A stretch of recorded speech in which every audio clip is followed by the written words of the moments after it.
નમસ્કાર. ગુજરાતમાં ભાજપ ગયું હવે. લોકસભા 2024ની ચૂંટણી માટે 7 તબક્કાની 5 તબક્કાનું મતદાન થઈ ચૂક્યું છે. હવે 3 તબક્કાના મતદાન માટે રાજકીય પક્ષો પૂરજોશમાં તૈયારી કરી રહ્યા છે. ત્યારે ભારતીય જનતા પાર્ટીએ પૂર્વ કેન્દ્રીય મંત્રી જયંત સિન્હાને કારણ બતાવો નોટિસ આપી છે અને તેમને 2 દિવસમાં આ નોટિસ પર જવાબ આપવામાં કહેવામાં આવ્યું છે.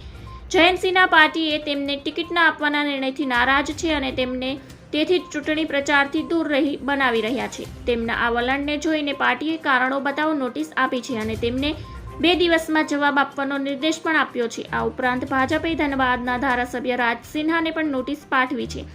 તમારા આ વલણથી પાર્ટીની છબી ખરડાય છે. આ કારણે પાર્ટીના પ્રદેશ અધ્યક્ષ બાબુલાલ મરાંડીની સૂચના બાદ જયંત સિન્હાને નોટિસ પાઠવવામાં આવી છે અને તેમને આ નોટિસ અંગે 2 દિવસમાં ખુલાસો આપવાનો નિર્દેશ આપવામાં આવ્યો છે. ભાજપે જયંત સિન્હા ઉપરાંત ધનબાદ બેઠક પરથી પાર્ટીના ઉમેદવાર વિરુદ્ધ નિવેદન આપવા બદલ ધનબાદના ધારાસભ્ય રાજ સિન્હાને કારણ બતાવો નોટિસ પાઠવી છે.